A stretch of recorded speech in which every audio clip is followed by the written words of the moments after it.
नमस्कार, स्वागत है आप सभी का प्राइम टाइम डिबेट में और मैं हूं अभिषेक त्रिपाठी।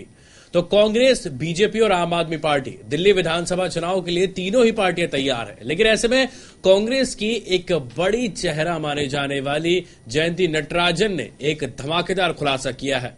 उन्होंने प्रेस कॉन्फ्रेंस कर एक धमाकेदार खुलासा करते हुए कहा कि जिस वक्त वो अपने पद पर मौजूद थी उस वक्त उन्हें कार्य करने की स्वतंत्रता नहीं दी गई थी और कांग्रेस उन्होंने सिर्फ इसी वजह से छोड़ी है कि उन्हें काम करने का मौका नहीं दिया गया या फिर जो एक संवैधानिक स्वतंत्रता है वो उस पार्टी में खत्म हो गई थी।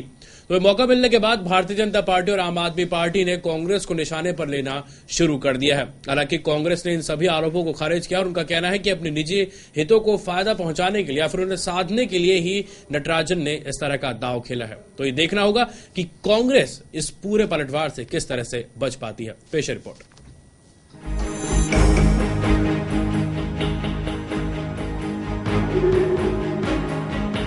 जयंती नटराजन, शायद इस नाम से कांग्रेस को ऐसी उम्मीद नहीं थी, लेकिन कभी कभी ऐसा होता है कि जिससे उम्मीद ना हो वही कुछ ऐसा कर जाता है जो एक बड़ा सवाल खड़ा कर देती है।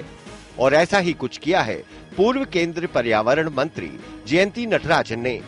उन्होंने न सिर्फ कांग्रेस पार्टी से इस्तीफा दिया, बल्कि इस्तीफा देने से पहले उन्होंने कांग्रेस के युवराज राहुल गांधी पर कई गंभीर आरोप लगाए। नटराजन के मुताबिक उनके काम में दखल दिया जाता था। जयंती नटराजन के निशाने पर रहे राहुल गांधी। एक के बाद एक खुलासे करने वाली जयंती नटराजन ने कहा कि राहुल खास प्रोजेक्ट्स में पर्यावरण की मंजूरी के लिए कई बार संदेश भेजते थे। उन्होंने ये भी दावा किया कि इस बारे में उन्होंने सोनिया गांधी को चिट्ठी भी लिखी थी, लेकिन उन्हें जवाब नहीं दिया गया। Received several instructions from the office of Vice President Shri Rahul Gandhi, forwarding requests, forwarding representations from NGOs who complained about environmental deterioration due to some large projects. And I was asked by his office and by him to make sure that environment is protected at all costs and to ensure that these large projects don't cause tremendous havoc to the environment. And according to these instructions, which I perceive to be directions and the party line, and I myself believe that the environment should be protected at all costs, I did my duty, I did due diligence, I had these projects investigated, and some of them I stopped, and they were great investment project. एक तरफ कांग्रेस युवराज रैलियां कर रहे हैं, लोगों के बीच जा रहे हैं और ये दावा कर रहे हैं कि कांग्रेस आम आदमी की पार्टी रही है। लेकिन आम आदमी पार्टी के नाम पर सियासत करने वाली आम आदमी पार्टी ने कहा कि ये खुलासा बहुत कुछ कहता है और राहुल गांधी को तो देश के बारे में कुछ पता ही नहीं है। एक पहली बात ये दर्शाता है इस बात को लेकर कि किस तरीके से कांग्रेस के अंदर बैंकरप्सी थी। मैंने कहा कि कांग्रेस अतीत हो चुकी है और कांग्रेस इसीलिए अतीत हो चुकी है क्योंकि उसके पास कोई डिफाइंड पॉलिसी फ्रेमवर्क नहीं था। पार्टी के अंदर कई सारे सत्ता के केंद्र बन गए थे और राहुल गांधी जिनके ऊपर पार्टी को लीड करने की जिम्मेदारी थी, उनको देश दुनिया का कोई जानकारी नहीं थी, नीतियों की कोई जानकारी नहीं। जयंती नटराजन के बयान के बाद मचे सियासी बवंडर के बाद वित्त मंत्री ने पीसी करने में देरी नहीं लगाई, क्योंकि इतना बड़ा चुनावी मुद्दा वो कैसे छोड़ देते। सो फौरन वो मीडिया के सामने आए और कांग्रेस पर आरोप मढ़ने लगे। अरुण जेटली ने कहा कि इस खुलासे से ये पता चलता है कि यूपीए 2 में कुछ भी सही नहीं था। आज सुबह के समाचार पत्रों में पूर्व एनवायरमेंट मिनिस्टर श्रीमती जयंती नटराजन का कांग्रेस पार्टी की अध्यक्षा के नाम जो पत्र लिखा है वो प्रकाशित हुआ है। जिन विषयों को आज तक अफवाह माना जाता था वो अब सत्य साबित हुए हैं। यूपीए सरकार इस देश का संचालन किस प्रकार से 10 वर्ष करती रही है, ये इसकी सच्चाई इस पत्र से प्रकट हुई है। किसी भी सरकार के संचालन में अर्थव्यवस्था किस प्रकार से चलाई जाती है, देश का विकास किस प्रकार से होता है, ये सबसे प्रमुख रहता है। पर्यावरण संबंधित अनुमतियां मिलना, उसमें वर्षों वर्ष लग जाएं, मनमानी के साथ किसको देनी है किसको नहीं देनी पर्यावरण की परमिशन, इसके संबंध में अफवाहें थी, वो अब सच साबित हुई है। इसकी एक कानूनी व्यवस्था है, उस व्यवस्था के अनुकूल देनी चाहिए, लेकिन मनमानी से दी जाए, पार्टी का हित किसमें है और पार्टी की इच्छा किसमें है, सरकार और कानून ये तय ना करे लेकिन पार्टी तय करे, प्रधानमंत्री और सरकार उसमें मूक दर्शक रह जाएं, इस आधार पर ये अनुमतियां दी जाती थी या रोकी जाती थी।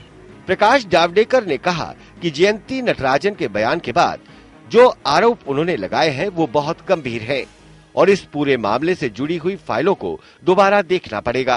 पूर्व पर्यावरण मंत्री जयंती नटराजन ने जो एक खुलासा, जो आज लोगों के सामने तथ्य लाया है और सोनिया जी को लिखा पत्र दिया है, वो बेहद गंभीर है, जिसमें सरकार के बाहर से सरकार के कामकाज में कैसे दखल ली जाती थी उसकी कहानी बयां किया है उन्होंने।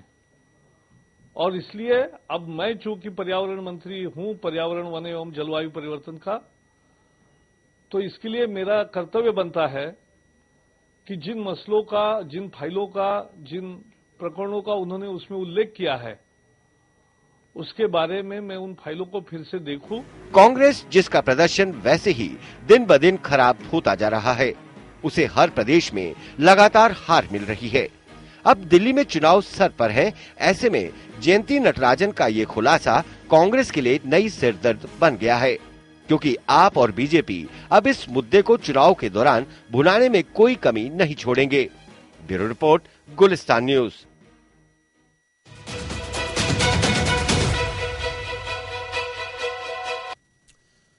तो खुलासा तो यहां पर जयंती नटराजन की तरफ से किया गया है, जिन्होंने कांग्रेस पार्टी भी छोड़ दी है और फिलहाल अपने आगे की योजनाओं के बारे में कोई भी जिक्र नहीं किया है और उनका साफ तौर पर कहना है कि वो कुछ भी नहीं कह सकती कि आने वाले समय में वो कौन सी पार्टी को ज्वाइन करे। लेकिन जाते जाते कांग्रेस को जो झटका यहां पर जयंती नटराजन ने दिया है, यकीनन कांग्रेस की परेशानी यहां पर बढ़ गई है। अगर केंद्र राजनीति की बात छोड़ दें तो दिल्ली में जिस तरह से विधानसभा चुनाव की तारीख नजदीक आ रही है, ऐसे में दिल्ली में बहुत बड़ा नुकसान यहां पर कांग्रेस को हो सकता है, क्योंकि सीधे सीधे इस बार सवाल उठाए हैं नेतृत्व पर, आलाकमान पर, और जो कार्यशैली रही है कांग्रेस की जब यूपीए 1 या फिर यूपीए 2 के दौरान जिस तरह की कार्यशैली रही है, ऐसे में दिल्ली विधानसभा चुनाव के लिहाज से भी काफी ज्यादा नुकसान यहां पर हो सकता है। लेकिन ऐसे में दूसरी पार्टियों को यहां पर फायदा होगा, इसमें कोई शक नहीं है। भारतीय जनता पार्टी और आम आदमी पार्टी के हाथ जो मुद्दा है, बैठे बिठाए जो एक उन्हें हाथ में एक कह सकते हैं कि एक फ्रूट मिल गया है यहां पर, उस फ्रूट को दोनों ही पार्टियां मेरे ख्याल से यहां पर नहीं छोड़ना चाहती। चलिए इसी मुद्दे पर बातचीत करने के लिए आज हमारे साथ में स्टूडियो में विशेष मेहमान मौजूद हैं। सबसे पहले मैं आपका परिचय कराना चाहूंगा। फिरोज बख्श साहब हैं, वरिष्ठ पत्रकार हैं और साथ ही इन सब मुद्दों के बारे में बहुत अच्छी जानकारी रखते हैं। बहुत बहुत स्वागत करता हूं मैं आपका फिरोज इस कार्यक्रम में। डॉक्टर प्रदीप कुमार जैन है, राजनीतिक विश्लेषज्ञ है। प्रदीप जी, बहुत बहुत स्वागत आपका इस कार्यक्रम में और इस पूरे मुद्दे पर चर्चा करने के लिए। और आखिर में आपका परिचय कराना चाहूंगा, एफआई इस्माइली साहब नेता हैं आम आदमी पार्टी की तरफ से। इस्माइली जी, बहुत बहुत स्वागत आपका प्राइम टाइम डिबेट में। सबसे पहले फिरोज जी, ये जो नटराजन बम यहां पर छोड़ा है और जाते जाते ऐसा झटका दिया है कि कांग्रेस को अब संभलने में समय चाहिए। इससे पहले कृष्णा तीरथ ने जब पार्टी छोड़ी थी तो इस बात का जिक्र किया था कि आंतरिक जो शैली है उसमें गड़बड़ है कांग्रेस की, और अब दूसरी बार ये झटका हुआ है 1 महीने के अंदर अंदर। एक कह सकते हैं कि जो खुलासा हुआ है, ऐसे में विरोधियों को यहां पर एक बैठे बिठाए मुद्दा मिल गया। क्या लगता है? नहीं, आप बिल्कुल सही कह रहे हैं अभिषेक भाई। देखिए, एक पुरानी कहावत है हिंदी की कि डूबती का कोई साथ नहीं होता, चढ़ती के सभी साथी होते हैं। एक तो कांग्रेस के साथ ये हो रहा है और दूसरी बात यह है कि अब जयंती नटराजन एक बहुत ही डिवोटेड कांग्रेस की वर्कर थी और 3-4 जो उनकी नस्लें हैं, उनके बाप दादा सब ये कांग्रेस के साथ ही चलते चले आ रहे हैं। तो उनके साथ बड़ी नाइंसाफी हुई है पार्टी में। जब वो मिनिस्टर ऑफ एनवायरनमेंट थी तो वो वाकई में बड़ा अच्छा काम करना चाहती थी, लेकिन उनके पर काट दिए गए थे और खास तौर से वो राहुल गांधी से बहुत ज्यादा नाराज थी। उन्होंने राहुल को चिट्ठी भी लिखी थी, मैंने उनकी चिट्ठी पढ़ी है जो कि नेट पे भी है, जो उन्होंने मीडिया को दी है। उसमें उन्होंने बाकायदा लिखा है कि मैंने एक प्लान दिया था राहुल गांधी को उसमें उन्होंने जो है रोड़ा अटकाया, पता नहीं क्या चीज उनको पसंद नहीं आई। दूसरी बात उन्होंने कही कि प्रवक्ता पद से भी उनको हटा दिया गया था कांग्रेस के। ये तो चलिए छोटी बात हो सकती है, लेकिन उन्होंने फिर ये भी लिखा कि उन्होंने मिलना चाहा राहुल गांधी से, तो राहुल गांधी ने कहा मैं अभी मसरूफ हूं, आपको बाद में मैं वक्त दूंगा, फोन करूंगा। फिर उन्होंने कोई फोन नहीं किया। तो ये चीजें ऐसी हैं, देखिए इंटरनल डेमोक्रेसी इन्हीं चीजों को कहा जाता है। अगर आपके मामलात अपने साथियों से ठीक नहीं है, आप उनसे बराबरी का सलूक नहीं कर रहे हैं, आपका कोई कम्युनिकेशन नहीं है, तो जाहिर सी बात है आदमी का दिल टूटता है, दिल पे ठेस लगती है। तो ये बात तो मैं एक सेकंड और लूंगा मैं अभिषेक, ये तो बात है जयंती नटराजन की।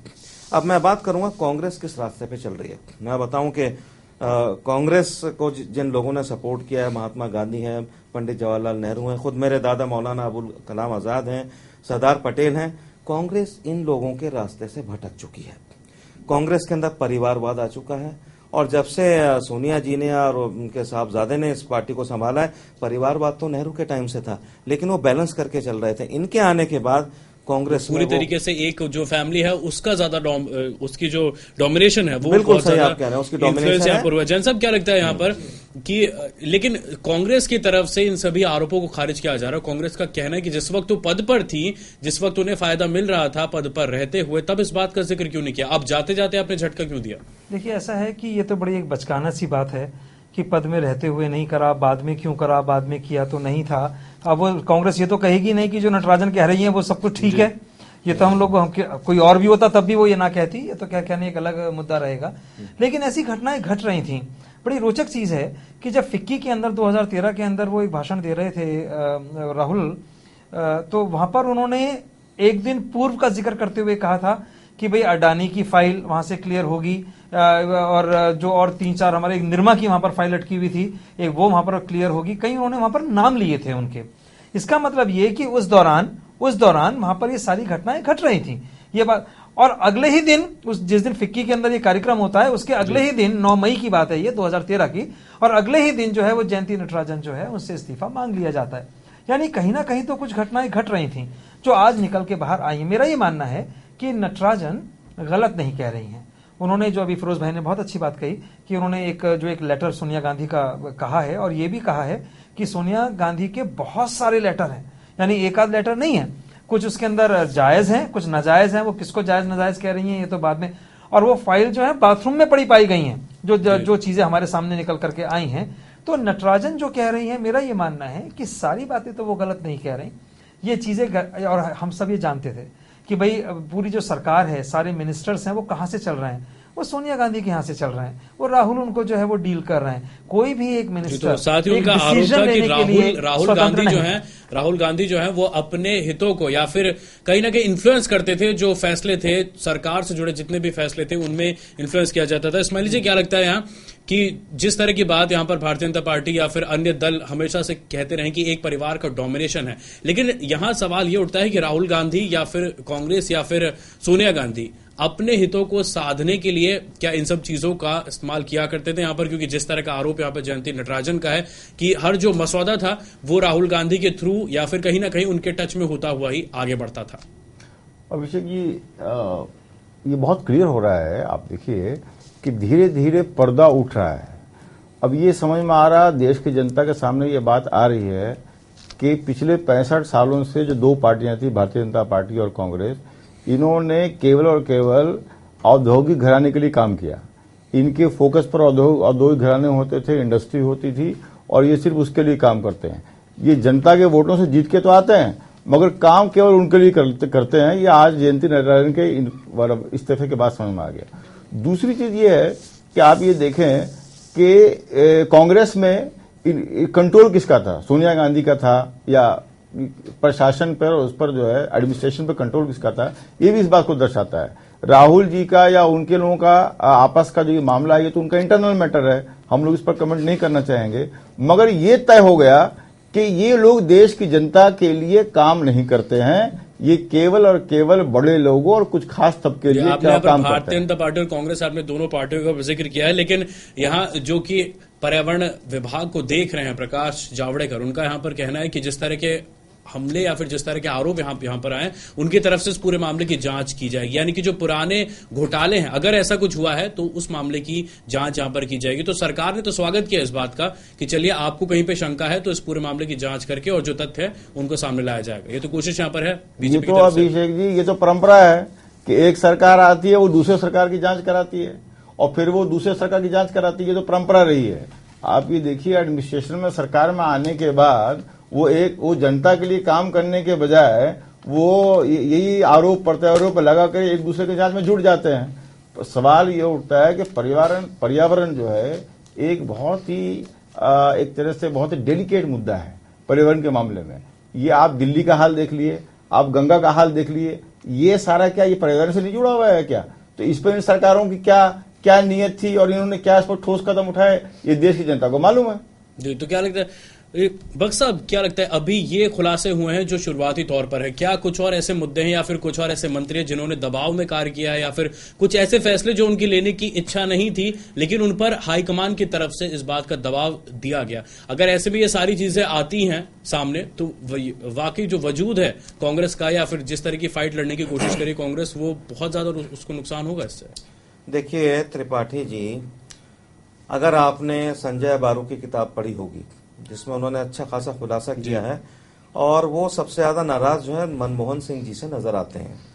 और इस वजह से कि मनमोहन सिंह बजाते खुद एक करप्ट प्राइम मिनिस्टर नहीं थे, लेकिन अगर एक प्राइम मिनिस्टर के नीचे करप्ट चीजें होती रही हैं तो जिम्मेदारी उस प्राइम मिनिस्टर की भी आ जाती है कि भाई आप खामोश क्यों बैठे हुए, आपने इन चीजों को सामने क्यों नहीं दर्शाया। तो कहने का मकसद यह है कि कांग्रेस हर सतह पे विफल हुई है, चाहे वो प्राइम मिनिस्ट्रियल लेवल हो, चाहे वो इंटरनल डेमोक्रेसी का मामला हो, चाहे वो मिनिस्ट्रीज को और मिनिस्टर्स को मैनेज करने का मामला हो। मिनिस्टर्स को बिल्कुल भी देखिए बीजेपी क्यों कामयाब हुई, मैं एक छोटा सा एग्जांपल मैं तुलना करके दिखाता हूं आपको। जो स्टेट लेवल की पॉलिटिक्स है कांग्रेस में वो टोटल फेलियर है, और बीजेपी में स्टेट लेवल की पॉलिटिक्स में जो मुख्यमंत्री अपने लोगों को लाना चाहते थे सब लोग लेके आए, उस तरह से उनका काफिला आगे बढ़ा। कांग्रेस में अगर कोई चीफ मिनिस्टर अपने आदमी को लाना चाहता था उसमें पहले जो है क्लियरेंस लेना पड़ता था सोनिया गांधी से, फिर राहुल गांधी से, मतलब एक ऐसा सिलसिला था कि बड़ी घुटन वहां पे लंबा एक प्रोसीजर था यहाँ पर जिसको वो प्रोसीजर को जूझना पड़ता था उससे। मिनिस्टर्स को बड़ा वहां दबा दिया गया था, चीफ मिनिस्टर्स को कोई आजादी नहीं थी। तो ये बिल्कुल पार्टी का जो मंडल है या जो उसका ब्लॉक लेवल है या जो भी इकाई के सतह पर जो पार्टी चलती है, जो उसका वर्कर बिल्कुल टूट चुका था, और वर्कर के टूटने से पार्टी खत्म हो जाती है। तो यही आपको लगता है कि जो कारण है यहाँ पर जन साहब, इस तरह के जो मामले आए हैं या इस तरह के जो कार्यकर्ताओं की तरफ से, नेताओं की तरफ से, और जब इतने उच्च पद पे आप बैठे हुए हैं उसके बाद जब आपको पद से हटाया जाता है या फिर उसकी नाराजगी भी यहाँ पर सामने आती है, ऐसे में जो पार्टी है उसकी छवि का क्या और ऐसे जो नेता है आखिर इनके भविष्य का क्या? क्योंकि जो मौजूदा पार्टी है उसमें उनकी भूमिका थी, इस बात पे संदेह नहीं है, लेकिन जो भूमिका है मुख्य से और उस व्यक्तित्व को कैसे अलग किया जाए, ये एक बड़ी चुनौती रही। देखिए ऐसा है कि जो भी नेता निकल करके आते हैं तो उसका एक नुकसान तो उस पार्टी को होता है जिस पार्टी से वो आ रहे हैं, क्योंकि उनके पास कई राज हैं। अब उन राजों में से मैं अगर ये कहूं कि वो कौन कौन से व्यक्त करते हैं, कौन कौन सा उगलते हैं, ये इस पर गौर करता है। जैसे इन्होंने आज एक ही एक लेटर दिया और एक ही बात के लिए कहा, न जाने जिन सिद्धांतों को या जिन फाइलों को नटराजन ने क्लियर किया होगा, ये तो उनकी बात कर रही है जो क्लियर फाइल नहीं हुई, जिन्होंने क्लियर किया होगा कांग्रेस की अध्यक्षा के कहने पर या उपाध्यक्ष के कहने पर, उनका क्या? तो जो जावड़ेकर हैं वो आज ये कह रहे थे कि जितनी भी फाइल्स क्लियर की गई हैं उनको भी देखा जाएगा, और जो नहीं की गई हैं, जैसे उड़ीसा के अंदर रायगिरी क्षेत्र में जो एक सबसे बड़ा एक इनका एरिया था, कालाहांडी, उस जगह वहां पर जो है बॉक्साइट के लिए अडानी ने, निर्मा ने और वेदांता ग्रुप ने, जो 3 हमारे मेन ग्रुप्स हैं, उन लोगों ने वहां पर फाइलें अपनी जमा करवाई थी। अब देखिएगा सीन देखिएगा। अब अडानी जो है जिनकी वो फाइल एक अटकी थी, एक को उनकी क्लियरेंस मिली थी, वो अडानी को भी कांग्रेस जानती है और बीजेपी के तो वो हैं ही, ऐसा हम लोग मान के चलते हैं। अब उनकी फाइल वो भी खुलेगी जिसके अंदर की क्लियरेंस मिली, और जो क्लियरेंस नहीं मिली वो तो खुल ही रही है। अब अडानी के अगेंस्ट बीजेपी क्या लेगी, ये बड़ा प्रश्न चिन्ह है। दूसरा, वेदांता बहुत भारी ग्रुप है। इंफ्रास्ट्रक्चर के अंदर वो जगह जगह बिड लगा रहा है। जो मैं आपको अंदर की बात बताऊं, वेदांता के जो मालिक हैं, अडानी तो खुद, और निर्मा के मालिक, ये मोदी जी के साथ पूरा बैठकों में और विदेश गमन और सारी सीईओज के रूप में ये विद्यमान रहे हैं। तो क्या जो जावड़ेकर कह रहे हैं, क्या वो ऐसा कर पाएंगे जो दायरा कि इन है, तीनों के, क्योंकि अडानी तो देखिए, अडानी के बारे में सब जानते हैं, मुझे कहने की आवश्यकता, पूरे गुजरात में चले जाइए, हर जगह हर चीज जो है वो अडानी की नजर आती है। वहां पर एक एक चीज, कच्छ का एरिया पूरा जितना भी था, उनके जितने भी शिपिंग उनके तो आपको शंका है यहाँ पर कि कम से कम जो जांच का दायरा है, क्या इन सब पहलुओं को यहाँ पर अंदर भी होगा, क्या ये इन सब हमको चीजों देखना को पड़ेगा जी। लेकिन टिप्पणी करना चाहूंगा, डॉक्टर जैन ने जो है एक दोधारी जो है तलवार से, एक तरफ तो कांग्रेस पे वार कर दिया, दूसरी तरफ इन्होंने, नहीं, मैं पॉलिटिकल एनालिस्ट हूं फिरोज भाई, ये मेरा काम बनता है। सही किया इन्होंने, ये मेरा काम बनता है, ये मेरा काम बनता है। हाँ बिल्कुल सही किया आपने। 3 कंपनियों के जो नाम है इन्होंने लिए हैं, एक निर्मा है, वेदांता है, अडानी है, ये तो 3 बड़े बड़े नाम है। अब बीजेपी के लिए धर्म संकट हो जाएगा। नहीं, वो कैसे करे? अगर इन सब चीजों का खुलासा होता है तो फाइलें सबकी खुलेंगी। लेकिन जैन साहब, यहाँ पर मेरा सवाल व्यक्तिगत तौर पर है, क्योंकि यहाँ एक व्यक्तित्व की यहाँ पर बात करते हैं, जयंती नटराजन, जो कि डिवोटेड नेता रही हैं, कार्यकर्ता रही हैं, अब इतने सालों में अब पार्टी ने उन्हें किनारे कर दिया या फिर खुद पार्टी का साथ उन्होंने छोड़ दिया, उनके भविष्य का क्या? फिलहाल उनका कहना है कि मैं किसी भी पार्टी को ज्वाइन नहीं करना चाहती, क्योंकि कांग्रेस के साथ जो मेरा ये अनुभव था, ये बहुत ज्यादा खराब रहा। नहीं, ऐसा है। अब मैं थोड़ा सा कि उनका होगा क्या, आप ये जानना चाह रहे हैं। वो जिस प्रदेश से हैं, तमिलनाडु से, सर मैं ठीक कह रहा हूं? जी। और तमिलनाडु में बीजेपी के पास कोई भी बड़ा चेहरा नहीं है, पहली बात। दूसरी बात ये कि आज वो खुलासा कर रही है दिल्ली चुनावों से पहले, ये टाइमिंग बड़ा इंपॉर्टेंट है। तीसरी बात, उनके विरुद्ध सीबीआई जांच कर रही है। हम ये अच्छी तरह जानते हैं, स्नूप गेट का मामला जो ऑलरेडी चल रहा था, और रायगिरी का जो मैंने मामला लिया, वो सारा वो चल रहा है, वो सारी चीजें। तो ये टाइमिंग है, और अक्टूबर नवंबर में वो अमित शाह से मिल चुकी हैं। ये 3 चीजें मैं आपको जानकारी दूं, यानी अंदर खाते कुछ ना कुछ पक रहा है, इनको साफ निकाल लिया जाएगा। और तमिलनाडु की नेता के रूप में बीजेपी, जो मेरा आकलन है, मैं नहीं जानता ये चीजें होंगी या नहीं है, कितना, क्योंकि फिर बीजेपी इकाई जो तमिलनाडु की है, फिर वो किस तरीके से रिएक्ट करेगी, हमको ये भी देखना पड़ेगा। आज तक ये आग उगलती आई है बीजेपी के अगेंस्ट, अब किस तरीके से उसके पक्ष में अपने विचारों को बदलेंगी, हमको ये भी देखना पड़ेगा। सॉफ्ट कॉर्नर तो उनके आज बोलने में नजर आया कि कहीं ना कहीं उनके ऊपर शिकंजा कसा जा रहा है, लेकिन भविष्य इनका सुरक्षित है, भविष्य सुरक्षित है। जी जैन साहब, स्नूप गेट आपने मामले के यहाँ पर जिक्र किया, लेकिन उन्होंने पल्ला अपना साफ किया। उनका कहना है कि कांग्रेस आलाकमान के कहने पर मैंने जो दबाव बनाने की, यानी कहीं ना कहीं अपना पल्ला साफ करने की कोशिश की है। सतीश जी उसमें फंसे हुए, सतीश शाह उसमें फंसे हुए हैं, उस चक्करबाजी में। उनसे निकालने के लिए एक जना तैयार तो कांग्रेस का करना होगा। राजनीति जो दिखती है उससे कहीं गहरी होती है। जो हम उनके बोलने के लिए देख रहे हैं, उसके पीछे समझिए कि कौन जो है उसके अंदर पाक साफ निकल रहा है, इसको हमें समझने की जरूरत पड़ेगी। ये काम इतना आसान नहीं है। और साथ ही साथ आपने यहाँ पर टाइमिंग के जिक्र किया, इस्माइली जी, दिल्ली चुनाव से कुछ समय पहले यहाँ पर इस तरह का जो एक खुलासा है वो उनकी तरफ से किया गया। अब जो टाइमिंग है, अब उसके पीछे रीजन क्या रहा वो कुछ भी, लेकिन चुनाव से पहले इस तरह का खुलासा होना ये कई तरह के सवाल भी उठाता है। और दिल्ली चुनाव से जोड़कर इसे देखें तो क्या कुछ यहाँ पर फैक्ट जो है वो निकल करके आएंगे? बिल्कुल, हमारे जैन साहब ने बिल्कुल सही कहा। देखिए, जैसे क्रिकेट में टाइमिंग बहुत इंपॉर्टेंट होता है, क्रिकेट और पॉलिटिक्स दोनों में। उसी तरह से पॉलिटिक्स में जिस तरह से उन्होंने टाइमिंग चुना है कांग्रेस पार्टी को छोड़ने का, और अभी उन्होंने वैसे अनाउंस नहीं किया वो किस पार्टी में जाएंगी, लेकिन एक कॉर्नर दिखाया है कि बीजेपी की तरफ वो शायद जा सकती है, जिस तरह के इंट्यूशंस अब तक आए हैं। और देखिए, ये बीजेपी जिस तरीके से अपना कार्यशैली उनकी बीजेपी की है, उनका यही है कि भाई मेन नेताओं को आप उसको तोड़ लो। कांग्रेस मुक्त भारत का जो नारा दे रहे हैं मोदी जी और उनके साथी, उनका यही कि सारे कांग्रेसियों को अपने पार्टी में शामिल कर लो। और जैसे जैन साहब ने कहा कि साउथ इंडिया में भारतीय जनता पार्टी बहुत वीक है। मोदी जी के लहर, सो कॉल्ड लहर जो आप बोलते हैं, वो दूसरे जगह में तो हो सकता थोड़ा बहुत चला, बट साउथ इंडिया में तो बिल्कुल ही नहीं चला मोदी जी का लहर। 129 सीट उस इलाके में साउथ इंडिया के सारे स्टेट्स में आता है, वहां पर बीजेपी मेरे ख्याल से 17 या 18 सीट जीत पाई है। तमिलनाडु में पूरी एड़ी चोटी का जोर लगाने के बाद केवल एक सीट जीत पाई है। और आप देखिए तेलंगाना में क्या हुआ और आंध्र प्रदेश में क्या हुआ। यानी कि वर्चस्व या फिर कोई ऐसा चेहरा चाहिए था जो पार्टी की वहां पर जो डूबती हुई नैया है उसे पार किया जाए। लेकिन यहां इन्होंने जिक्र किया था कि बीजेपी का यह मोटिव है कि कांग्रेस के जो बड़े चेहरे उनको तोड़ कर ले आई है। ये तोड़ने की पॉलिसी है या फिर कांग्रेस में ही कुछ खामी है जो लोग टिकना नहीं चाहते? अब ये दो पहलू हैं। इसमें ना मुझे पढ़ना पड़ेगा, क्योंकि इतने सारे नेता हैं। एक भंवरलाल शर्मा थे, 2014 में उन्होंने राजस्थान के वो एमएलए थे। राजस्थान से केरला के minister TH Mustafa, former MP and senior leader Gurfan Azam, अगर मैं ठीक, के Natwar Singh, CR Mahesh vice president youth जो रहे हैं, जीके वासन, मिजोरम के सीएम लाल थंगनवाला। ये तो कुछ नाम हैं जो मैंने अभी लिए हैं। इसके बाद और लिस्ट मेरे पास है, आज मैं थोड़ा अध्ययन कर। सतपाल महाराज, आजाद शत्रु, नरहरि। लेकिन कारण क्या है यहाँ पर? ये तोड़ना है या फिर तोड़ा जा रहा है या फिर पार्टी में कोई खामी है? नहीं, उनको अपना भविष्य नहीं नजर आ रहा भाई। सिंपल सी बात है। मैं थोड़ा सा मैं डिफर करूंगा अपने भाई से कि कुछ को तो तोड़ा जा रहा है, कुछ टूट कर आ रहे हैं, और तीसरा कुछ अपना भविष्य तलाश रहे हैं। आज की तारीख में मोदी फैक्टर इस कदर काम कर रहा है कि ना तो बीएसपी नजर आती है, ना मुलायम की पार्टी नजर आती है, ना नीतीश नजर आते हैं। आप मुझे बताएं किस पार्टी का नाम? यानी आज मोदी के सामने कोई पार्टी ठहरती नजर नहीं आ रही। सबके अस्तित्व अपने अपने बौखलाए सब घूम रहे हैं, और सबका भविष्य, क्योंकि इनको कुछ और काम तो आता नहीं। करेंगे क्या? राजनीति करेंगे या कूटनीति करेंगे? अब यहां नहीं तो वहां, क्योंकि भविष्य का जो जब तक कांग्रेस सोनिया जी और राहुल जी से मुक्त होकर किसी कांग्रेस के और ही नेता के हाथ में नहीं जाएगी पार्टी, तब तक कांग्रेस का भविष्य नहीं हो। और कोई और नेता ऐसा है नहीं जो सबको जोड़ करके रख सके। तो सब लोग ये बात अच्छी तरह समझ रहे हैं, और बिल्कुल ठीक बात इन्होंने कही कि मोदी का जो कांग्रेस मुक्त भारत का जो एक सपना था, वो इस तरीके से धीरे, और आगे आने वाले समय में आप देखिएगा दिल्ली के चुनाव के बाद जब बिहार के चुनाव होंगे, वो जो बीच की स्थितियां होंगी, उस समय क्या होगा। लेकिन ये तोड़ताड़ की जो तोड़ की जो राजनीति है वो निकल के आएगी।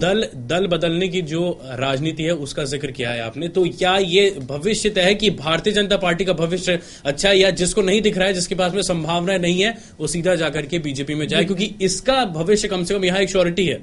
देखिए, ऐसा राजनीति में ना तात्कालिक प्रभाव बहुत काम करते हैं। एक शब्द पे गौर कीजिएगा, तात्कालिक प्रभाव, कि आज की स्थिति क्या है। हम ये नहीं कह सकते कि 5 साल बाद, मान लीजिए मोदी जी ने जो सारे कार्य किए हैं, मान लो वो उसमें से 10% कर पाते हैं, 90% नहीं कर पाते, तो हम लोग 5 साल के बाद हम ये कल्पना नहीं कर सकते कि मोदी जी फिर दोबारा अगले 5 साल के लिए आएंगे। उस समय ऊंट किस करवट बैठेगा? कौन सी ऐसी पार्टी है जो मौजूदा स्थिति है, जो मौजूदा स्थिति है वो यहाँ पर 5 साल वेट करना त्रिपाठी जी बड़ा मुश्किल है किसी के लिए।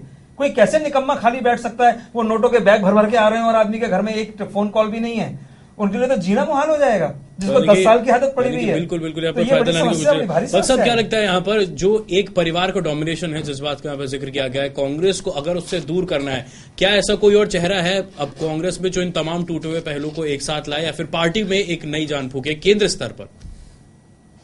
देखिए, ऐसा है, इन्होंने पहले तो सोनिया गांधी को ट्राई किया, ठीक है। सोनिया गांधी के साथ जो ठप्पा लगा के विदेशी हैं, चलिए वो मैनेज हो गया जैसे तैसे, अब वो हिंदुस्तानी मानी जाती हैं। इन्होंने फिर आगे कर दिया राहुल गांधी को, चलिए नए थे, अब तो उन्हें 10 साल हो गए, 10 साल होने के बाद भी वो परिपक्व नहीं हुए। मैं जब देखता हूं उनको टेलीविजन चैनल्स पे, जब उनके पास जर्नलिस्ट जाते हैं, कैमरामैन जाते हैं, तो उनको बात करनी नहीं आती, उनको टैकल करना नहीं आता, क्या जवाब देना है क्या नहीं देना है। मतलब आप ये देखिए कि इनके पास कोई नारा नहीं है। अब जैसे मोदी सरकार जिस तरह से आई है, अपने नारों पे आई है कि हाँ, सारा मोदी के ऊपर चला है नारा। इस बार मोदी सरकार, कांग्रेस के पास कोई नारा नहीं था। उनका ये था कि हमारा हाथ आम आदमी के साथ, वो भी आम आदमी पार्टी के आने के बाद उसको हाईजैक कर दिया गया, वो उस नारे से भी जाते रहे। एक तो चीज ये, खैर नारों की बात मैं नहीं कर रहा हूँ। दूसरी बात यह है कि कांग्रेस के पास फेसेस हैं, ऐसी बात नहीं है, कुछ अच्छे नेता भी हैं। अब चाहे वो चिदम्बरम हो, चाहे वो नायर हो, चाहे वो कपिल सिब्बल हो, और मैं बहुत से उसमें नाम है, लेकिन यह है कि इन लोगों को आने नहीं दिया गया। चांदनी चौक से एक नेता हुआ करते थे जयप्रकाश अग्रवाल, वो भी अच्छे खासे हैं, समझाए। मैंने एक बात ये देखी, जब एक पिछले इलेक्शन में जब दिल्ली में कांग्रेस जीती थी, तो वहां पे मैं जमुना पार में कहीं गया था, एक रैली थी इनकी राहुल गांधी की, तो मैंने देखा बड़े बड़े नेता, इसमें जगदीश टाइटलर, जयप्रकाश अग्रवाल और जनाब कौन कौन, वो सामने खड़े थे। राहुल गांधी के लोग पैर छू रहे थे। मुझे बड़ा अफसोस हुआ। मैं जब इस तरह की गुलामी का माहौल पार्टी में आ जाता है, तो पार्टी जो है टूटने की कगार पे जाती है। और आप आज ये देखिए, दिल्ली में इलेक्शन होने वाले हैं, इन्होंने इनकी इतनी भारी भरकम लीडर थी, ये जो पिछले हमारी चीफ मिनिस्टर थी शीला जी, इनको भी इन्होंने दरकिनार कर दिया, और शीला जी के जो बेटे हैं उनको भी दरकिनार कर दिया। कांग्रेस के अंदर कलह अभी भी है, जब तक इससे नहीं निपटेंगे। पॉलिसी सिर्फ यही है कि जो भी घोड़ा रेस नहीं जीतता उसे साइड में कर दो, ये ऐसा है। ये है, और बार बार एक्सपेरिमेंट की जो आदत है वो कांग्रेस को अंदर ही अंदर खाती जा रही है। जो बार बार एक्सपेरिमेंट नया ट्राई करो, इस पे नहीं तो उस पे, मतलब जो दाव खेलने की यहाँ पर जो स्थिति है। हाँ, नहीं, मैं एक टिप्पणी और करना चाहूंगा डॉक्टर जैन की बात में, कि जो लोग कांग्रेस को छोड़ के जा रहे हैं उसका क्या भविष्य है। एक तो है कि बीजेपी में चले जाएं। मैं समझता हूं, मुझे अफसोस इस बात का होता है, 129 साल पुरानी पार्टी है और इस पार्टी ने देश को आजादी दिलवाई, अब ये बिल्कुल भटक गई अपने रास्ते से।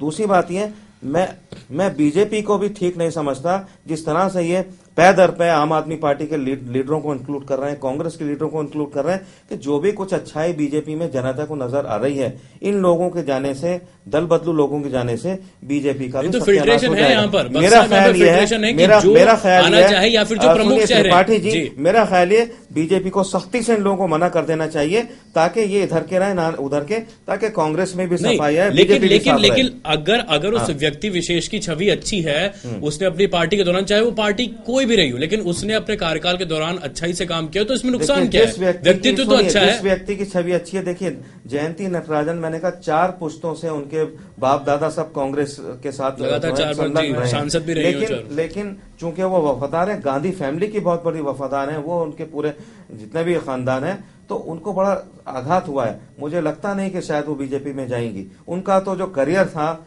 वो जैसे जगदीश टाइटलर का करियर खत्म हो गया, उसी तरह से इनका करियर भी मुझे लगता है। जन साहब, क्या लगता है यहाँ पर जो पॉलिसी रही है, लेकिन चलिए अब खुलासे के बाद इतना हंगामा हुआ है यहाँ पर, अब बीजेपी को लेकर के संभावना यहाँ पर नहीं है, लेकिन जिस तरह से पार्टी ज्वाइन या फिर जिस तरीके से दल बदल की राजनीति यहाँ पर रही है, और बीजेपी का जो ट्रेंड रहा है यहाँ पर, क्या इससे नुकसान है पार्टी को? क्योंकि अगर व्यक्ति विशेष के बारे में बात करते हैं, क्योंकि हर एक पार्टी के अंदर ये सब कुछ देखने को रहता है कि अगर आप किसी दूसरे दल से और आपने उस दल में अच्छा काम किया तो आपको शामिल किया जाता है।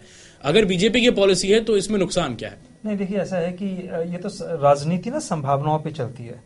राजनीति एक तो नैतिकता के आधार पे नहीं चलती कभी, कि उनको ऐसा नहीं करना चाहिए था, ऐसा नहीं होता। ये सारी संभावनाएं राजनीति में, पॉलिटिक्स में खुली रखी जाती हैं, पहली बात। दूसरी बात ये, हर व्यक्ति का अपना कोई ना कोई जनाधार होता है, वो अकेला नहीं होता। अगर जयंती नटराजन ने पार्टी छोड़ी है तो उनके साथ, चाहे वो 1000 लोग उनके साथ हों, उन 1000 लोगों ने उस पार्टी को छोड़ा है। तो इसको एक आदमी की पार्टी को छोड़ना कभी नहीं माना जाना चाहिए। हमको इस रूप में देखना चाहिए कि पूरा जनाधार ने छोड़ा है, अब वो किसी और का ही नहीं है। इन्होंने बिल्कुल बात सही कही कि पूरा खानदान उनका कांग्रेस का है। अब वो क्या करेंगी, अचानक अपनी थॉट्स को कैसे बदलेंगी या क्या होगा, लेकिन अभी उनकी उम्र बाकी है, अभी वो युवा है। मैं युवा की, उनको एक प्रौढ़ युवा के क्षेत्र में मैं उनको रखता हूं। वो हैं, अपनी राजनीति वो अभी खत्म कर देंगी, ऐसी संभावनाएं मुझे नजर नहीं आती। आपने जगदीश टाइटलर का दिया, जगदीश टाइटलर के ऊपर इल्जामात हैं, उनके ऊपर केस हैं, 1984 के दंगे हैं, इनके ऊपर ऐसा कुछ नहीं है। इनके ऊपर जरूर एक टिप्पणी जाती है, इस बात का प्लस पॉइंट है। ये नहीं, प्लस पॉइंट भी नहीं है, क्योंकि अभी मोदी जी ने पिछले अपने चुनावी भाषण में नवंबर के अंदर कहा था जयंती टैक्स, कि लोगों को जयंती टैक्स देना पड़ता है। ये मोदी जी का कथन है, बार बार जो है वो चैनल पे दिखाया जा रहा है कि जयंती टैक्स कौन सा टैक्स था, कि अगर पर्यावरण मंत्रालय से कोई भी फाइल को आपको पास करवाना होता था तो भारी भरकम बोरों के अंदर वो टैक्स दिया जाता था उनका। ये मोदी जी के वचन है। और आज की तारीख में अगर नटराजन जी को वो बीजेपी के अंदर ले लेते हैं तो मोदी अपनी ही बात से फिरेंगे कैसे? जो तो संभावनाओं के ऊपर जिक्र किया, तो संभावना पर बेहद कम है यहाँ पर, बहुत कम है। स्माइली जी यहाँ पर संभावना के बारे में जिक्र किया, और कांग्रेस की इतनी बड़ी चेहरा रही है यहाँ पर। अब ऐसे में अगर भारतीय जनता पार्टी या फिर दूसरे नेता भी इस तरफ में जाते हैं, तो इसमें क्या लगता है आपको कि जो भविष्य है वो दिखता है कि यहाँ पर सिक्योरिटी है, बीजेपी में सिक्योरिटी है, और आने वाले चुनाव के लिहाज से देखें तो ये एक जनता के बीच एक मैसेज जाता है कि जब ज्यादा से ज्यादा नेता जुड़ रहे हैं तो क्या अपना फायदा देख रहे हैं या फिर पार्टी का भविष्य अच्छा होने वाला है आने वाले समय में? अभिषेक जी, देखिए ये बहुत क्लियर है इस मामले में, जयंती नटराजन जी के मामले में, कि कांग्रेस का, आप हम ये कह सकते हैं खंडर देख करके हम कह सकते हैं कि इमारत बहुत बुलंद थी, कांग्रेस के बारे में आप ये कह सकते हैं। इस समय जो हालात है, अभी ये जाहिर है जो टाइमिंग है, वो टाइमिंग बहुत इंपॉर्टेंट है। टाइमिंग के हिसाब से उन्होंने इस समय क्यों उद्घोषण किया, इसके पहले क्यों नहीं किया, ये बहुत इंपॉर्टेंट है। जाहिर है उनकी कुछ न कुछ उपेक्षाएं हैं और आकांक्षाएं हैं। उन्होंने ऐसे ही राहुल गांधी और कांग्रेस को 40 साल और 4 पुश्तों के बाद छोड़ने की बात नहीं कही है। और कहीं न कहीं जैसे जैन साहब ने जिक्र किया कि वो शाह से मिल चुकी हैं और अंदर खाने उनकी बात चल रही है, तो कुछ न कुछ दिनों में आएगा। आप देखे हैं कि दिल्ली के चुनाव के मामले में भी किरण बेदी के मामले में उन्होंने कुछ चीजें नहीं बताई थी, सब छुपी हुई थी। और जब किरण बेदी को उन्होंने लाया तब ये नहीं बताया था कि चीफ मिनिस्टर के कैंडिडेट होंगी, मगर अंदर खाने हर चीज फिक्स हो गया था। और 15 दिन के 4 या 5 दिन के अंदर में ही वो उद्घोषण हो गया कि अभी सीएम कैंडिडेट रहेंगी। तो पॉलिटिक्स में क्या होता है कि इन पार्टियों ने हर चीज को अंदर खाने करके केवल अपने फायदे के लिए और जनता को विमुख करने के लिए इन्होंने ये कार्य किया है। मैं इसमें एक चीज आपको और जोड़ूंगा कि अब हिंदुस्तान की राजनीति बदल रही है। अब हिंदुस्तान की राजनीति में हिंदुस्तान की जनता जागरूक हो रही है। देखिए, हमारे पूर्वजों ने, चाहे वो कांग्रेस वाले हों चाहे भाजपा वाले हों, उन्होंने एक चीज सिखाया, जनतंत्र, जिसमें जन अलग तंत्र अलग। तंत्र हमेशा जन पर हावी रहता था। उन्होंने ये सिखाया कि इस देश में जो संप्रदा है, जो भविष्य है, वो केवल सरकारी अधिकारियों के हाथ में सुरक्षित है। राजनेताओं के हाथ में देश की जो संसदा है, जो कहने को इस पॉलिसी को अब तोड़ा जा रहा है और जनता पे जागरूक हो रही है। ये चलिए ये चीज जनता को सेवक मान के खुद मालिक बन जाते हैं। अब इसी बात को लेकर के मैं जाऊंगा। अब दिल्ली चुनाव है यहाँ पर, और जैसे कि जैन साहब ने जिक्र किया था कि टाइमिंग एक बड़ी इंपॉर्टेंट चीज है। अगर ऐसे कुछ क्रूशल टाइम पे इस तरह का जो खुलासा किया जाता है, बाकी चुनाव के लिहाज से भी, और क्योंकि दिल्ली है और उसके बाद में बिहार के इलेक्शन है, उस दौरान भी कुछ ऐसी चीजें देखने को मिल सकती है। लेकिन अगर दिल्ली चुनाव में देखें तो आम आदमी पार्टी ने भी इस बात की आलोचना की है, और आम आदमी पार्टी का यहां पर कहना है कि जो एक परिवारवाद या फिर जो एक तंत्र है उसमें खामी थी कांग्रेस के, और जो सिस्टम था कांग्रेस का उसका नुकसान ही अब उसके नेताओं को और जो पूरी पार्टी है उसे झेलने को यहां पर मिल रहा है। लेकिन आम आदमी पार्टी के बारे में यहां पर जिक्र करें, दिल्ली चुनाव में समय बहुत कम है। अगर आम आदमी पार्टी के बारे में बात करें तो प्रमुख चेहरे हैं या फिर क्योंकि ज्यादा पुराना आधार नहीं है आपका, अगर ऐसे में ही अगर सिर्फ एक व्यक्ति अगर 2.5-3 साल पुरानी पार्टी का चेहरा बन जाए यहां पर, आने वाले समय पे क्या उम्मीद करेंगे? आपने पहले तो कैसे तमाम जो चेहरे हैं या फिर जो हालत कांग्रेस की हुई थी यहाँ पर कि जो प्रतिभाएं थी या जो अच्छे नेता थे उन्हें मौका नहीं दिया गया, अगर यही स्थिति आम आदमी पार्टी में होती है तो फिर क्या करेंगे? नहीं अभिषेक जी, आप इस चीज को देखिए। सबसे पहले आपने परिवारवाद की बात की। पिछले 65 सालों में आप देखिए विभिन्न जगह में भारत की राजनीति में परिवारवाद ही शामिल है।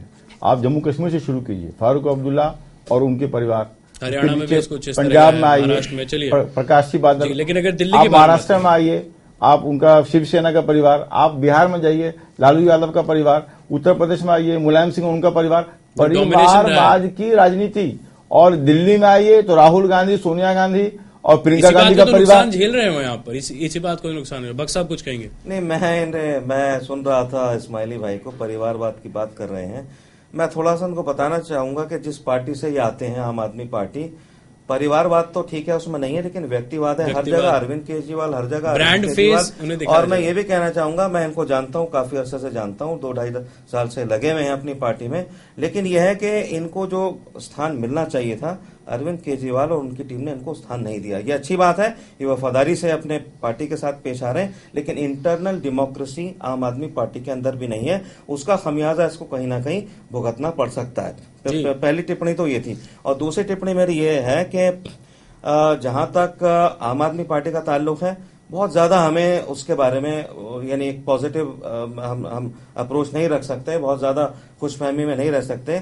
ये पार्टी नहीं है, जैसे अभी आपने कहा नई पार्टी है, आपने कहा अभी, लेकिन ये अब इलेक्शन बताएगा हमें क्या है कि अब क्या होने वाला है। इन्होंने एक बात कही इस्माइली साहब ने कि राजनीति बदल रही है, सिस्टम बदल रहा है, लोग करप्शन से परेशान हो चुके हैं, बड़ी पार्टियों के, चाहे कांग्रेस हो भाजपा हो।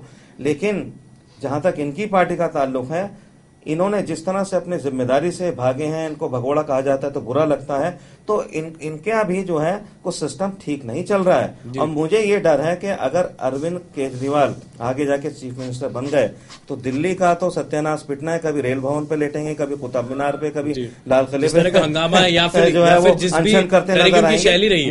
मुझे लगता है कि डेमोक्रेसी में इतना विश्वास उनको नहीं है जितना अनशन में। ठीक है, अनशन आदमियों के लिए कर रहे हैं, पब्लिक के लिए कर रहे हैं, लेकिन मुझे लगता है कि उनके अनशन सिर्फ अपने लिए हैं। हर जगह जहां देखो अरविंद केजरीवाल, अरे भाई उसमें और भी लोग हैं, मनीष सिसोदिया इतने पुराने साथी हैं, कहीं उनका फोटो नजर नहीं आता। जो तमाम चलो अभी लगे हैं, तमाम या योगेंद्र यादव है, कहीं उनकी तरफ क्या लगता है यहाँ पर और फिर आप देखिए, सुनिए इस्माइली भाई, आप इतने दिन से लगे हुए हैं, आपका कहीं फोटो क्या कहीं नाम भी नहीं लेते आम आदमी वाले, तो चलिए ठीक है, आप वफादारी करते रहिए। मैं तो कान से जो है मैं जवाब दे दूं, जी हमारे बहुत सीनियर रह चुके हैं, हमारे साथ हम लोग काम कर चुके हैं, मैं इनकी बहुत इज्जत करता हूँ। और मैं आपको दो चीजें आपको बता दूं, ये धरना प्रदर्शन वाली बात जो आती है, मैं एक सवाल उठाता हूँ आपसे, क्या धरना प्रदर्शन असंवैधानिक है? मोदी नहीं, तो व्यवस्था तो होना है यहाँ पर, जब आप खुद ही सीएम हैं, आप जब खुद धरना प्रदर्शन, साहब फिर सीएम का काम कौन करेगा? गुजरात में 33 बार धरना प्रदर्शन कर चुके हैं, और ये ही ड्यूरेशन यहाँ वो लगातार वो कार्यकाल भी बढ़ा था। अरविंद केजरीवाल का कार्यकाल कितना है? धरना प्रदर्शन प्रजातंत्र की रूह है, आप उसको निकालना चाहते हैं? नहीं, तो प्रजातंत्र की आपके पास अगर आपके पास में बदलाव है, आप करना चाहते हैं, तो यही एक रास्ता है आपके पास में, इकलौता रास्ता बचा हुआ है। अब आप देख लीजिए सर, जनता के मुद्दों की बात आज क्या कौन उठा रहा है? आप ये देखिए कि आज भारतीय जनता पार्टी, जिनके मोदी की इतनी सारे बातें मोदी साहब की होती है, आप देखिए उनको भी चुनाव में मजबूरन उसी के बारे में बात करें। इस्माइली भाई, ठीक है, धरना प्रदर्शन पब्लिक के लिए किया, अरविंद केजरीवाल ने किया, बहुत से लोग साथ आ गए, मैं भी साथ में आ गया था, इसमें कोई दो राय नहीं है। और डॉक्टर जैन भी उनकी बड़ी तारीफ करते थे, ये भी अपने डिपार्टमेंट में कहते थे साल 1.5 साल पहले वोट देना केजरीवाल को। लेकिन अब वैमनस्य की स्थिति आ गई है। क्यों?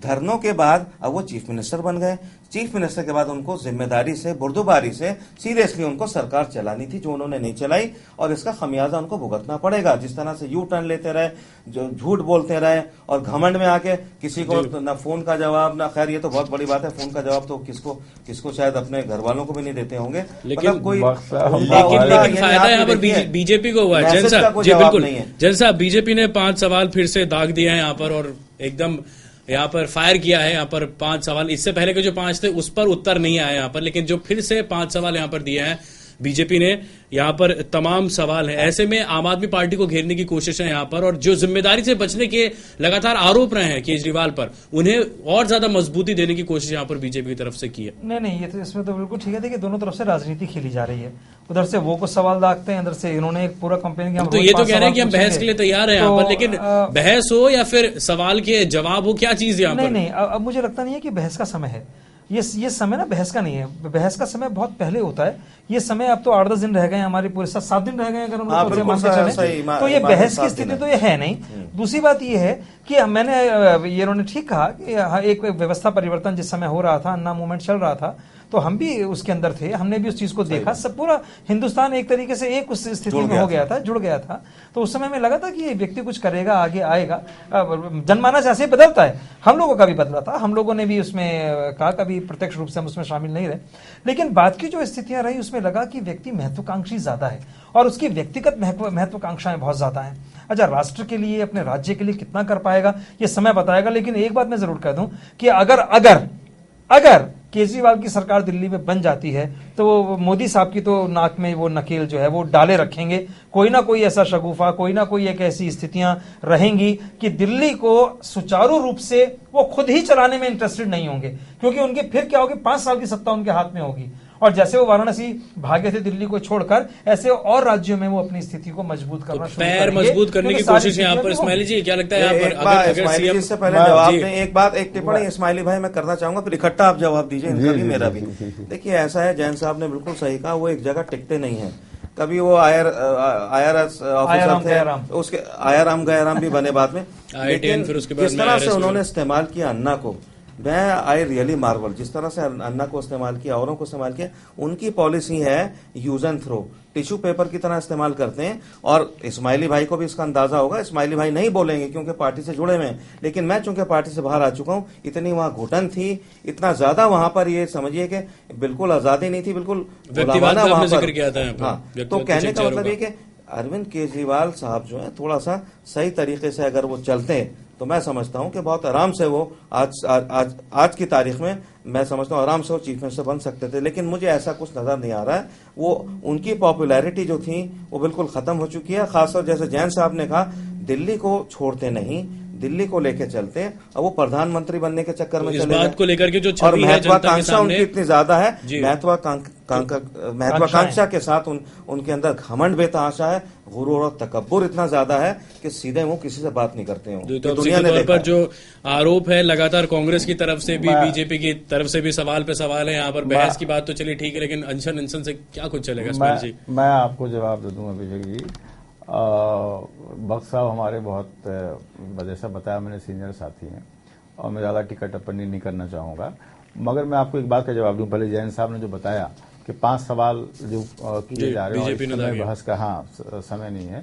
देखिए, लोकतंत्र में एक नई परंपरा होती कि 2 चीफ मिनिस्टर के कैंडिडेट जनता के मुद्दों में आपस में बात करते। नंबर 1, बीजेपी जो आज सवाल अरविंद केजरीवाल से कर रही है, उनको आकर करके लोगों के बीच में जनता से सवाल जवाब करना चाहिए था और जनता के सवालात को अभी तो अपने जनता के सवाल जो आम आदमी पार्टी से है वो नहीं जाने हैं साहब।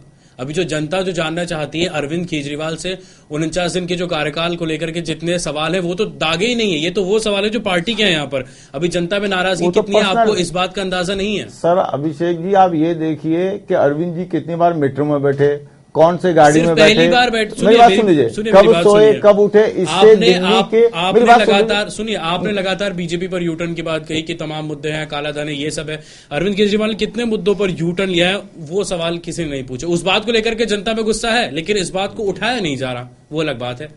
अरविंद केजरीवाल ने 49 डेज दिल्ली में जो भी काम तो पहली बार जब सीएम के लिए गए थे तो उन्होंने मेट्रो का इस्तेमाल किया, फिर वो एकदम लग्जरी कार में उनके जो तमाम नेता हैं और घर नहीं लेंगे, फिर घर भी ले लिया। ये क्या ये घर लिया? चीफ मिनिस्टर ने कोई बंगला तो नहीं लिया ना? किस टाइप का घर लिया? नहीं है क्या यूटर्न? 8 कमरों का घर है उनका। आप घर इस्माइली जी क्या बात करें? सुनिए मैं इस्माइली जी को नहीं सर, मुझे मौका दीजिए बोलने का, मुझे जवाब देने का पूरा मौका दीजिए। मैं एक बात आपके इंटरेस्ट की कहना चाह रहा हूँ। इस्माइली साहब जिस तरह से जुड़े हुए हैं आम आदमी पार्टी से, देखिए मैं इनके मुंह पे कहना चाहूंगा कि ये इनकी एक अच्छी इमेज है, शरीफ आदमी है और ये ओखला इलाके से आते हैं। ये मतलब ओखला इलाके में बड़ा काम किया इन्होंने और पूरा ओखला इलाका इनको जानता है। मैं समझता था कि अरविंद केजरीवाल के अंदर जरा सी भी अगर लियाकत होती, जरा सा भी लिहाज होता इन जैसे लोगों के लिए, तो इन जैसे किसी शख्स को, इस्माइली जैसे आदमी को ओखला से टिकट दिया जाता। लेकिन वहां टिकट किसको दिया गया दुनिया जानती है। लेकिन तो वो सिंसियरिटी जो अरविंद केजरीवाल, मैं कहना चाहता हूं कि इतने ज्यादा चालाक, बल्कि मैं लफ्ज धूर्त उनके लिए इस्तेमाल करना चाहूंगा, हो चुके हैं कि भाजपा कांग्रेस को मिलाकर के भी जो है पॉलिटिशियन जितना धूर्त होता है उससे ज्यादा हो चुके हैं। पूरी तरीके से फायदा उठाने की कोशिश यहाँ पर जैन साहब जी अग्रेशन यहाँ पर है और जनता का गुस्सा तो है, लेकिन अब बीजेपी ने अपना गुस्सा निकाल दिया है यहाँ पर और अरविंद केजरीवाल को लगातार टारगेट किया जा रहा है। जिन मुद्दों पर उन्होंने जिक्र किया था उन्हीं मुद्दों पर, और जैसा कि आज पोस्टर वॉर आज उसकी शुरुआत की है, पेपर में पोस्टर भी निकाला गया है केजरीवाल का। ऐसे में जो अब घेरने की उन्हीं बातों में फंस गए हैं अरविंद केजरीवाल, जिनके बीच वो जनता में आए थे, जिसके बीच वो उन्होंने सत्ता बनाई थी। देखिए ऐसा है, मैं फिर उसी बात पे लौट के आता हूं। ये राजनीति है और राजनीति में सारी चीजें चलती हैं। राजनीति में कोई भी चीज बुरी नहीं मानी जाती और ये सारी चीजें क्या है कि ये संविधान प्रदत्त हैं। आप अपना प्रचार कर सकते हैं, वो कर रहे हैं, इसमें उनका नियम। आप मेट्रो में भी देख लें, आप तो अखबार की बात कर रहे हैं, जगह जगह देखिए आप उनके पोस्टर, बोर्ड्स, पैम्फलेट्स, यही तरीके होते हैं प्रचार करने के जो तीनों पार्टियां किसी न किसी रूप में कर रही हैं। हाँ, ये स्थिति अलग है कि किसको कितना स्पेस मिल रहा है।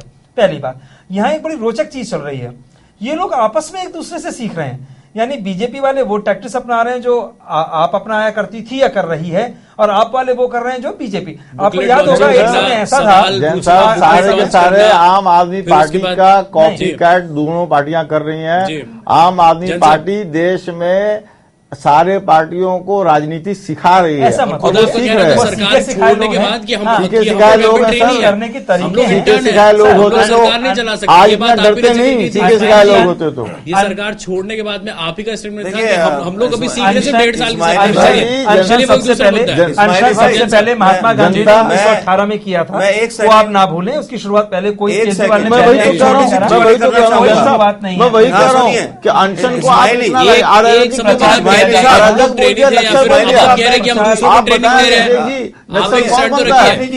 छोटी सी टिप्पणी करना चाहूंगा। इस्माइली साहब ने एक बात कही कि हम दूसरी पार्टियों को या जनता को हम राजनीति सिखा रहे हैं। जनता नहीं सर, चलिए दूसरी पार्टियों को सिखा रहे हैं, आपकी बात ऊपर रखता हूँ। जनता तो हमारी ठीक है। अब इसमें मैं एक बात कहना चाहूंगा, सुनिए। देखिए, राजनीति सिखा रहे हैं नहीं सिखा रहे हैं ये तो वक्त बताएगा, तो जनता इसका डिसाइड करेगी।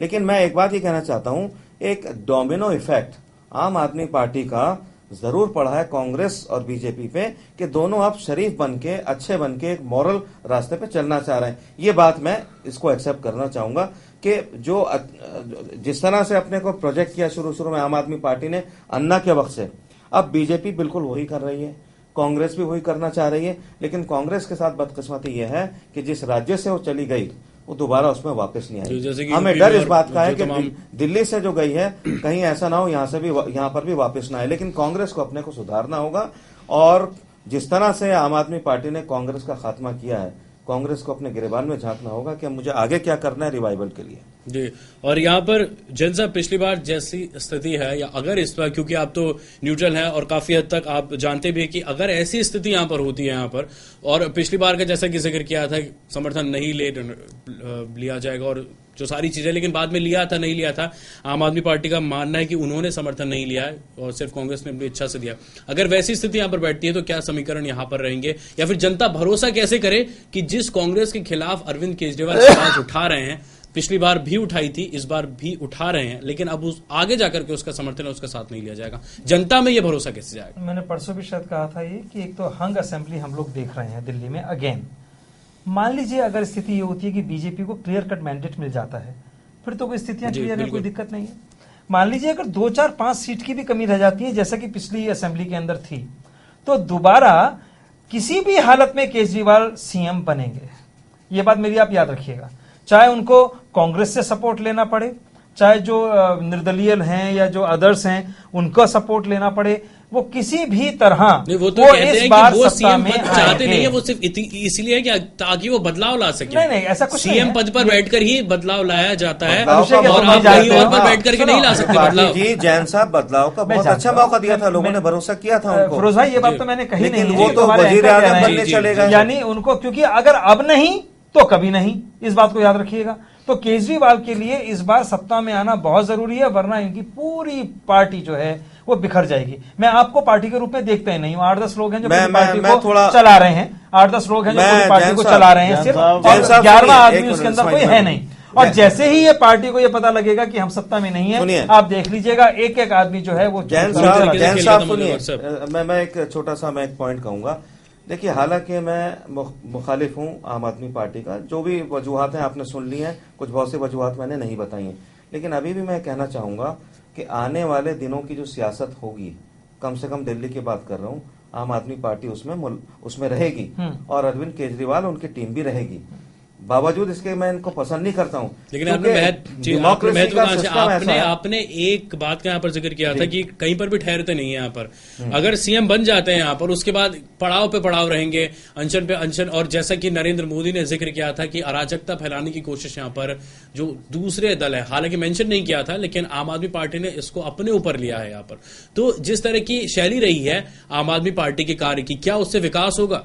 इस तरीके से धरना प्रदर्शन या फिर जो तमाम चीजें इस्तेमाल किए गए, शेखर जी 2 लफ्ज इस्तेमाल किए गए, और आप भी डिफेंड कीजिए, जो मैं अर्बन माओइस्ट, यानी उनके लिए ये 2 लफ्ज इस्तेमाल किए गए। अब आप इस्माइली भाई डिफेंड करेंगे, आपको इसका जवाब दे दूं। देखिए, आज भारतीय जनता पार्टी के 19 कैबिनेट मंत्री दिल्ली के गलियों में घूम रहे हैं, 120 एमपी को उन्होंने उतारा है, 13 स्टेट के कार्यकर्ताओं को उन्होंने दिल्ली में बुलाया है। ये क्या दर्शाता है? और अरविंद अभी तो इन्होंने कहा कि प्रचार का माध्यम है, प्रचार चाहे 200 एमपी करे चाहे 5 एमपी करे, ये पार्टी की दिक्कत है।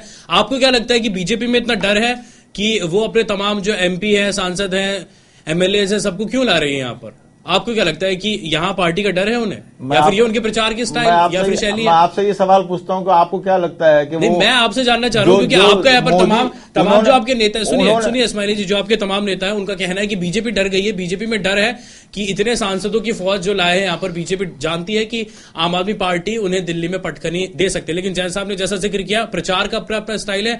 अगर उन्हें लगता है कि 200 सांसद यहाँ पर ठीक है तो 200, अगर वो 20 भी लाते तो 20 भी ठीक है। यहाँ आम आदमी पार्टी अपनी पीठ थपथपा रही है इस बात को लेकर के। देखिए, प्रश्न इस बात का नहीं उठता है, प्रश्न इस बात को उठता है कि आपने जैसे जैन साहब ने भी जिक्र किया, बख्श साहब ने भी जिक्र किया, दो चीजें बहुत क्लियर है इस चुनाव में। आप इसको समझिए कि इस बार जो है राजनीति अब आने वाले समय में वो मुद्दे की राजनीति है, न वो पर्सनालिटी की राजनीति है, न वो किसी बड़े नेता की राजनीति है, मुद्दे न वो बदलने में घराने आप की बहुत ज्यादा राजनीति है। माहिर हैं। 2013 से लेकर के 2015 में, और जैसे कि बीजेपी का यहाँ पर है कि लोकपाल का यहाँ पर जिक्र किया गया था, इस बार भ्रष्टाचार तो है ही नहीं कहीं पर। इस बार बिजली, पानी और वाईफाई है। यहाँ पर मुद्दे बदले जाएंगे तो जनता में जो छवि है, जनता जो उम्मीद कर रही है कि चलिए दो चीजें तो यहाँ पर ठीक हो, लेकिन दो ही चीजों में आप बार बार चेंज करते हैं जन साहब, तो क्या लगता है जनता कैसे जुड़ पाएगी आपसे? इस बात का जवाब दे दीजिए ना। आपने चलिए, लोकपाल की बात की, चलिए आप तो मैं आपको इसका जवाब दे दूं। बताइए। लोकपाल के मुद्दे पर अरविंद केजरीवाल ने रिजाइन किया, ठीक किया ना सर? लोकपाल के मुद्दे पे क्या लोकपाल आज भी हमारे अभी ये दिल्ली डायलॉग में लास्ट जो सेशन हुआ है उसमें लोकपाल की बात हुई है। इस्माइल साहब, आप ये इस बार तो पिछली बार जब सरकार गई थी यहाँ पर लोकपाल प्रमुख कारण था वहां पर। इस बार भ्रष्टाचार का मुझे नहीं लगता, मैंने किसी होर्डिंग में या फिर किसी भी चीज में इस बात का जिक्र नहीं देखा है कि या तो लोकपाल को मजबूती दी जाएगी जो और चलिए आप तो पार्टी के बारे में बात कर रहे हैं, मैं आपके आंतरिक लोकपाल के बारे में यहाँ पर जिक्र का जो प्रशांत भूषण है, उन्होंने 12 उम्मीदवारों की सूची दी थी जो दागी थे या फिर जो संदिग्ध थे, उनमें सिर्फ 2 पर कार्रवाई हुई है, 2 का टिकट कैंसिल किया गया है, 10 पर क्यों नहीं कार्रवाई हुई? आपका आंतरिक ही लोकपाल जब ठीक नहीं है, आप देश बदलेंगे? मैं आपको इसका जवाब दूं। देखिए हमारे यहाँ ये प्रूफ करना जरूरी होता है कि दागी है वो। आप बताइए किसी पार्टी में क्या हिस्ट्री है? आप मुझे इसका एक एग्जांपल दे दीजिए कि पार्टी के लोगों ने जाकर तो आपको लगता है कि 12 में से 2 को साफ किया तो आपने अपना दामन बिल्कुल साफ कर दिया, चलिए हमने कार्रवाई तो की है। आम पार्टी ने अभिषेक जी 2 लोगों के नाम पर जैसे ही उसका प्रूफ हुआ, आम पार्टी ने 1 घंटे के अंदर उन 2 कैंडिडेट को हटा दिया। प्रशांत भूषण का ये आरोप है और ये पूरी तरीके से झूठ है कि 12 संदिग्ध थे उसमें। नहीं देखिए, फिर आपकी पार्टी में ही फिर 2 स्टैंड है, फिर आप कैसे मान रहे हैं कि पार्टी एक ही धारा में चल रही है? जन साहब क्या कहेंगे? प्रशांत जी के बारे में मैं कुछ बिल्कुल जन साहब। हाँ देखिए, जो प्रश्न आप कई प्रश्न थे उसके बाद मुझे लगता है कि मुझे अपनी बात बीच में कहनी चाहिए। पहली बात तो ये है कि दिल्ली को भारत का दिल कहा जाता है और हर तबके, हर संप्रदाय, हर पंथ, हर जाति धर्म के लोग यहाँ पर रहते हैं। दूसरा, मोदी जी को हम ये जानते हैं कि वो काम देने में माहिर हैं, तो उन्होंने एक तरीके से हम ये भी माना जा सकता है कि उन्होंने सबको काम पे लगाया है कि भैया खाली मत बैठे रहो, एक प्रांत, एक प्रदेश का एक पूरा चुनाव है, आओ इसके अंदर काम करो, हर जाति संप्रदाय अपने अपने जो भी उनके तबके के लोग हैं उनसे बातचीत करो और उसके अंदर लगाओ। तीसरी बात, मोदी जी के लिए चुनाव जीतना आसान नहीं है, लेकिन जीतना जरूरी जरूर है, क्योंकि जहां पर वो मोदी जी बैठे हुए हैं ये उनके लिए कंपल्शन भी है कि अगर वो हार जाते हैं तो मुझे लगता है एक सेटबैक उनके लिए होगा। तो ये एक स्ट्रेटेजी है जो उन्होंने अपनाई है, इसको इस रूप में लें।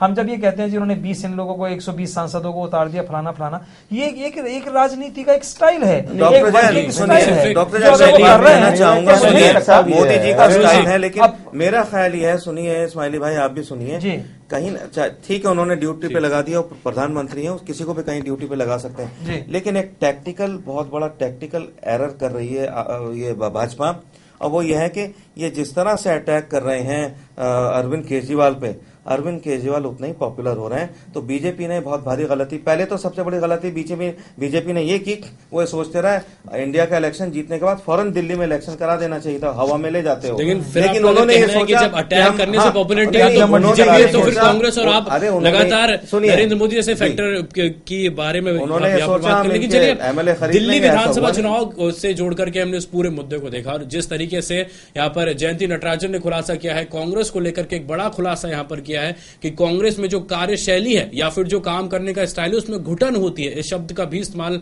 उनकी तरफ से किया गया था। ऐसे में कांग्रेस के लिए एक बहुत बड़ा नुकसान है। यहां पर देखना होगा कि दिल्ली विधानसभा चुनाव में कांग्रेस किस तरह से इस पूरे मुद्दे पर निकल करके या फिर अपने दामन को साफ करते हुए सामने आएगी। और इसी दौरान केंद्र सरकार ने भी इस पूरे मुद्दे पर जांच कराने की बात कही है कि जिस तरह के आरोप जयंती नटराजन की तरफ से दिए गए हैं, पूरे मुद्दे पर जांच की जाएगी और जो तमाम तथ्य है उन सभी तथ्यों पर जो जानकारी है वो हासिल करने की कोशिश यहां पर की जाएगी। लेकिन ये अब देखने वाली बात होगी कि 7 फरवरी को होने वाले चुनाव पर इन सब मुद्दों का क्या असर देखने को मिलेगा। तो प्राइम टाइम डिबेट में आज के लिए बस इतना ही, मुझे दे इजाजत।